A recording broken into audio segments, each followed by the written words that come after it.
quero dizer é que você, mãe de autista ou de um filho que você suspeita que seja autista, por não ter esse conhecimento de que você mesma pode ajudar o seu filho autista a se desenvolver sem tomar, sem demandar tanto do seu tempo, por não ter esse conhecimento, você prefere o quê? Transferir todo esse trabalho, essa dedicação para profissionais, né?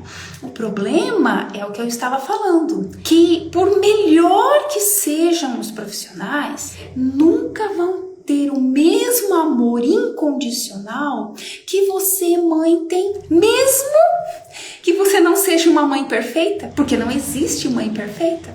Então, eles não vão ter a sensibilidade que você pode desenvolver, por exemplo, de acessar o mundo imaginário do seu filho autista, se comunicar com ele numa linguagem que ele te entenda e que você o entenda, sem aquela parede de vidro entre vocês dois. Você chama, ele não te ouve, representa que ele não te ouve, ele não te atende. É como se você falasse com a parede. Você não sabe se ele sente dor, se ele está com fome, com sede, se ele está feliz, se ele está triste, você não sabe. Isso é muito desconfortável, mas quando você aprende a acessar o mundo imaginário dele, né, ter essa sensibilidade, a se comunicar na mesma linguagem dele, então você pode, a partir dessa comunicação e dessa interação com o seu filho, você pode desenvolver as habilidades que ele precisa desenvolver. Tudo isso é muito possível.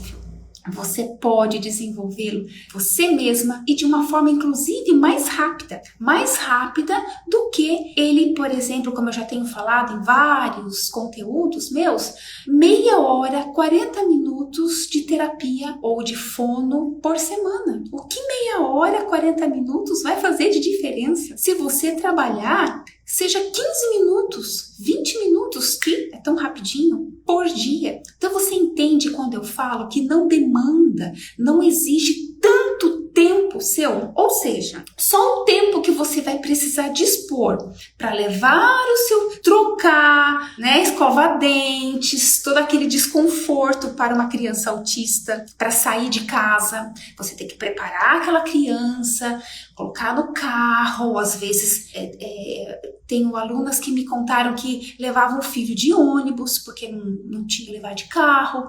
Então, todo o trajeto, ficar esperando o ônibus, autista tem dificuldade para esperar, né? E aí, todo esse estresse para levá-lo a uma sessão de terapia. Chega lá na clínica, ele tem que ficar esperando, aguardando, nem sempre ele chega e já é atendido. Às vezes a criança, se ela sentir fome, ou se ela ficar impaciente por ter que ficar esperando, ou algum outro desconforto, ela pode até ter uma crise nervosa. Teria evitar tudo isso.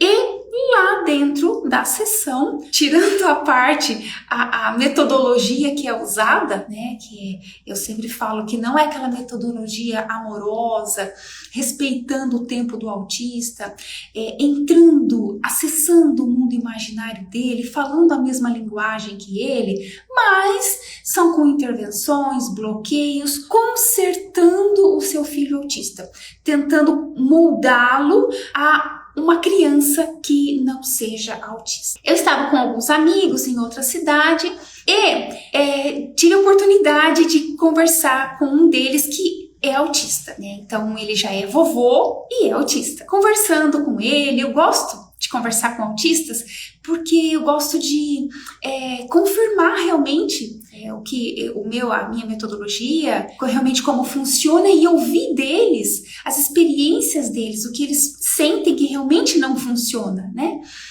E ele comentando lá de uma clínica que ele foi e tinha um bolo de aniversário, não era de aniversário, era um lanche da tarde na clínica, então oferecia um cafezinho ali, tinha um bolo.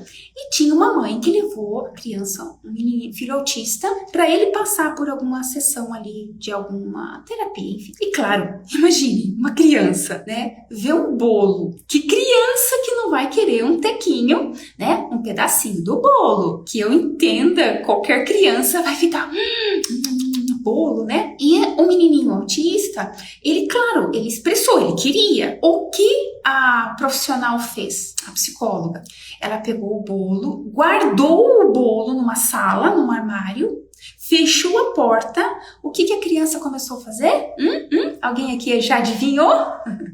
Ele começou a chorar, gritar, bater na porta, porque ele queria um pedacinho do bolo. E sabe qual foi a instrução que essa psicóloga deu para a mãe? Mãe, ele precisa aprender que não é tudo o que ele quer, a hora que ele quer, né? Então, isso que é o quê? São aquelas metodologias, né, de bloqueios. Enfim, nem vou me adentrar a isso. Mas conversando com esse aluno, esse amigo, né, autista, adulto já, que é avô, e conversando sobre essa condição, que eu fico assim indignada quando eu ouço essas formas de educar, de desenvolver uma criança autista que na minha visão regride, não desenvolve. E ele comentou assim: Sara, é verdade, sabe, eu tenho a sensação que é como se fosse um adestramento. Falei, puxa, você...